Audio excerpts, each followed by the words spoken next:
অনির্দিষ্টকালের জন্য সারা দেশে সিলিন্ডার গ্যাস বিক্রি বন্ধ। মোহাম্মামুন হোসেন, ঢাকা ব্যুরো। সারা দেশে তরলীকৃত পেট্রোলিয়াম গ্যাস এলপিজি সিলিন্ডার বিক্রি ও সরবরাহ বন্ধের ঘোষণা দিয়েছে এলপি গ্যাস ব্যবসায়ী সমবায় সমিতি লিমিটেড। বৃহস্পতিবার 8 জানুয়ারি থেকে এই সিদ্ধান্ত কার্যকর হবে বলে জানিয়েছে সংগঠনটি। দাবি পূরণ না হওয়া পর্যন্ত দেশের কোথাও এলপিজি সিলিন্ডার বিপণন কার্যক্রম চলবে না বলে সতর্ক করেছে তারা।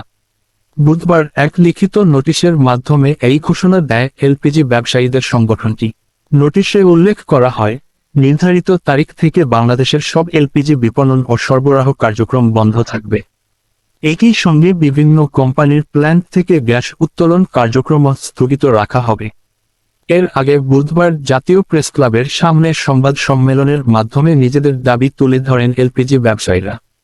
সেখানে তারা 24 ঘন্টার সময় বেঁধে দিয়ে দাবি বাস্তবায়নের আহ্বান জানান। নির্ধারিত সময়ের মধ্যে দাবি পূরণ না হলে সারা দেশে এলপিজি সিলিন্ডার বিক্রি বন্ধের হুঁশিয়ারি দেন তারা।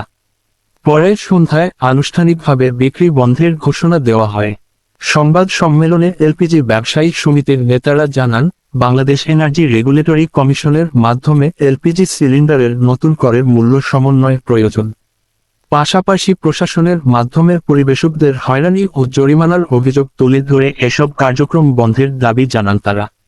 সমিতির পক্ষ থেকে বলা হয়, এলপিজি খাতে বিদ্যমান সংকট নিরসনে দ্রুত কার্যকর সিদ্ধান্ত না এলে ব্যবসায়ীরা চরম ক্ষতির মুখে পড়বেন। তাই দাবি আদায় না হওয়া পর্যন্ত অনির্দিষ্টকালের জন্য সারা দেশে এলপিজি সিলিন্ডার সরবরাহ ও বিক্রি বন্ধ রাখার সিদ্ধান্ত নেওয়া হয়েছে। এই ঘোষণার ফলে এলপিজির ওপর নির্ভরশীল সাধারণ ভোক্তা, হোটেল রেস্তোরাঁ এবং শিল্প খাতে প্রভাব পড়তে পারে বলে সংশ্লিষ্টরা আশঙ্কা করছেন। পরিস্থিতি নিয়ন্ত্রণে সরকার ও সংশ্লিষ্ট কর্তৃপক্ষ দ্রুত আলোচনায় বসবে কিনা সেদিকে এখন নজর সবার।